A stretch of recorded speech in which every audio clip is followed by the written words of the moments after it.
Oi gente, eu sou a Bárbara e no vídeo de hoje a gente vai começar o 5º episódio da nossa série sobre serial killers brasileiros. E você que não assistiu os outros 4, por favor, vão assistir depois que esse vídeo terminar. E você que tá vendo esse vídeo e não é inscrito, pelo amor de Deus, se inscreve aqui. Tem muita gente que assiste meus vídeos e não é inscrito no meu canal, não custa nada, gente, é só se inscrever. E bora lá pro nosso 5º episódio, que a gente vai falar sobre o Maníaco da Bicicleta, também conhecido como o Monstro de Rio Claro.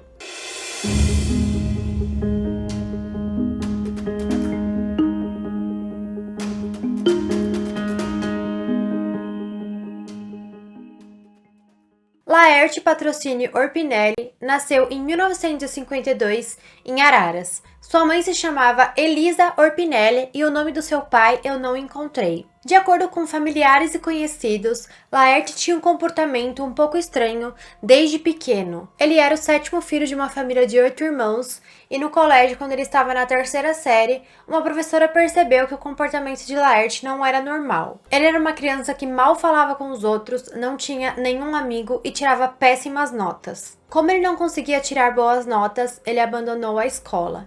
E nessa época ele tinha uma atitude meio estranha, ele queria chamar a atenção dos seus pais. Ele ficava batendo lata no quintal para chamar a atenção deles, porque aquilo fazia muito barulho. E ele também chegou a passar uns dias fora de casa, sem dar satisfação para ninguém. Aquilo deixava sua mãe muito irritada, que batia muito nele e às vezes deixava ele amarrado no pé da mesa da cozinha ou no pé da cama dele. Familiares dizem que Laerte cresceu revoltado com a vida que ele tinha. Um de seus irmãos disse que certa vez ele chegou a dar um tapa na cara de sua mãe, mas ninguém fez nada, ninguém reagiu, porque seu irmão tinha medo de apanhar. Por conta do comportamento de Laerte, seus pais chegaram a chamar médicos para tratá-lo. Ele, aos 16 anos, foi internado numa clínica psiquiátrica em Araras. Ele chegou a fazer tratamento com sedativos, fez entrevistas com psiquiatras e também fez terapia ocupacional. A família internava ele alegando que ele tinha problemas com alcoolismo também, mas o diretor da clínica disse que ele nunca teve um comportamento agressivo. Segundo um sobrinho de Laerte, 3 dos seus irmãos foram aposentados por ter problemas com alcoolismo, então aquilo já era familiar. Ele acredita que Laerte teve uma vida mais difícil depois que todos seus irmãos casaram e a família não se unia mais em datas comemorativas. Seu sobrinho também diz que Laerte tinha um comportamento bem infantil, apesar de sua idade já adulta. Ele diz que, dentre as coisas, certa vez Laerte estava brincando com algum brinquedo e ele pediu para ver e Laerte teve uma atitude tipo, não, é meu esse brinquedo. Como uma criança mesmo egoísta, sabe? Então ele tinha esses comportamentos muito estranhos. Embora tivesse dificuldade para lidar com as pessoas, Laerte teve uma namorada chamada Sidney Aparecida, que ele conheceu em 1983. Eles tiveram um relacionamento por 2 anos e meio. Ela diz que ele era agressivo, mas eles não dormiam juntos no mesmo quarto. E ela também diz que sabia que ele tinha problemas com alcoolismo, mas que ela não sabia que ele tinha problemas psiquiátricos. Laerte nunca teve uma profissão definida. Ele chegou a trabalhar como assistente de pedreiro, também como vigia noturno. Ele chegou a vender algumas coisas também e também passou a trabalhar como engraxate de portas de ferro. Ele viajava muito para todas as cidades vizinhas de Araras, por todo o norte do interior de São Paulo. Ele estava cada vez mais viajando, ele era um andarilho. Ele andava numa bicicleta vermelha Monarch por diversas cidades. De 1995 até 2000, ele visitou cerca de 26 cidades na região norte do interior de São Paulo. Ele era bem desapegado com sua aparência, ele estava sempre sujo, mal vestido, ele era bem simples e tinha um jeito rústico. No início dos anos 90, a cidade de Rio Claro estava se recuperando, pois um homem chamado Francisco de Marco havia sido preso depois de ter matado 4 crianças na região. A polícia, depois disso, começou a encontrar algumas ossadas de criança no horto florestal em Rio Claro, só que mesmo o Francisco estando preso, ainda atribuíram alguma daquelas mortes a ele, né? Já que encontraram apenas os ossos das crianças e ele poderia ter cometido o crime antes de estar preso. Mas começou a desaparecer mais criança e mais ossos começaram a serem encontrados, então logo perceberam que não poderia ser o Francisco que estava preso. Tinha outro assassino solto. O número de crianças desaparecidas subia cada vez mais e a polícia não tinha nenhuma pista de quem estava fazendo aquilo. Até que em dezembro de 1998, a polícia recebeu uma denúncia de um homem que tinha agarrado 2 crianças menores de idade. Esse homem foi levado para a delegacia, mas logo foi liberado quando tudo se resolveu, pois ele havia apenas agarrado as crianças e não tinha feito mais nada. Só que esse indivíduo chamou a atenção de uma delegada chamada Sueli, que não trabalhava na área de homicídios, ela trabalhava em outra área. Só que ela ficou muito intrigada com aquilo, além do que tinham muitas crianças desaparecendo e sendo assassinadas. Também chamou a atenção dela que o homem que tinha sido denunciado quando foi revistado não usava cuecas e ele amarrava sua calça no local do cinto com uma corda de peão. Ela também foi até o local onde ele indicou que seria seu endereço, mas chegando lá ele não estava, só tinha uma mulher que seria a ex-namorada dele, que eu falei pra vocês, a Sandra, e ela disse que o Laert tinha alguns problemas com alcoolismo, e aquilo deixou Sueli mais intrigada ainda de saber que ele tinha esse problema com álcool. Mas como aqueles crimes não eram da competência de Sueli, ela deixou quieto, ela apenas fez um relatório para o delegado responsável, dizendo que achou aquilo muito estranho e aconselhando ele a investigar. Só que o delegado não fez nada com aquilo, ele deixou quieto. Talvez ele tivesse outra linha de raciocínio e ele preferiu não ver nada daquilo. Então Sueli, em 1999, mudou de cargo e aqueles crimes tornou-se competência dela investigar.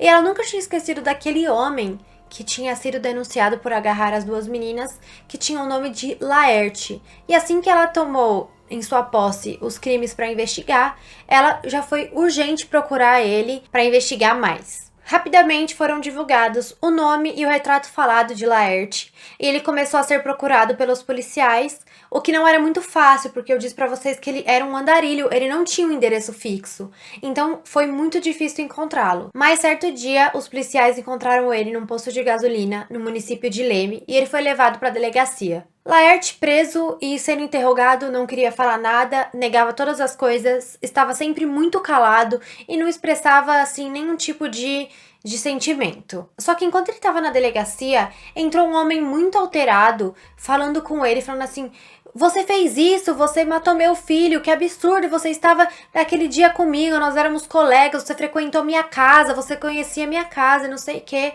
Aí ficou tudo meio confuso. Aí, diante dessa situação, Laert acabou confessando que tinha sido ele que ele matou o filho daquele homem, que era uma das crianças desaparecidas. E ele confessou: fui eu matei todas essas crianças, eu fiz tudo isso. Os interrogatórios seguiram, a polícia levou ele até os locais dos corpos que as crianças foram encontradas. Laert levou a polícia para outros locais que ele tinha enterrado corpos de algumas crianças. E assim foi se seguindo as investigações, até que ele confessasse a morte de várias crianças. A polícia desconfiou, achando que ele estava falando demais, que, ai, nossa, ele tá querendo chamar atenção, ele nem deve ter matado tudo isso. Só que realmente Laert levou a polícia no local onde os corpos haviam sido enterrados. Quando ele foi preso, com ele foi encontrado um pequeno caderno que ele fazia diversas anotações do dia e do local que ele estava visitando, e isso ajudou muito a polícia, porque com as informações do dia, da época e do lugar que ele estava, eles iam batendo com as notícias das crianças desaparecidas, e assim eles descobriam mais crianças que possivelmente Laert teria assassinado. De 1995 até ser preso, ele visitou cerca de 26 cidades, como eu falei para vocês, e nessas 26 cidades, cerca de 120 crianças desapareceram. Vamos entender agora qual era o modus operandi do Laert. Laert era muito observador e cauteloso. Ele andava pela cidade e também quando estava trabalhando, fazendo seus bicos, ele estava sempre observando as crianças, aquelas que brincavam longe dos pais, que estavam sozinhas, e ele ia observando para futuramente abordá-las. E o mais chocante, na minha opinião, é que em algum dos casos ele se familiarizou com os pais das crianças e com os responsáveis. Ele chegou a sair junto, frequentar a casa, para ter um vínculo e assim a criança ir com ele quando ele abordasse elas, entendeu? A criança não diria não e nem estranharia, até porque seria o rosto de alguém que elas estavam acostumadas a ver. Laert abordava a criança, chamando ela para ir passear com ele, para andar de bicicleta, na bicicleta vermelha dele. Quando a criança dizia não, ele dizia que ai, que ele tinha um docinho, que ele ia dar bala, então a criança aceitava. Depois disso, Laerte levava a criança na garupa de sua bicicleta e ele ia para locais onde não tinha ninguém, para o meio da mata, para terrenos baldios, locais bem vazios. Chegando lá, na maioria das vezes, ele pedia para a criança fazer sexo oral nele. A criança dizia não, então ele começava a espancar a criança até a morte. O prazer de Laerte não estava necessariamente na relação sexual.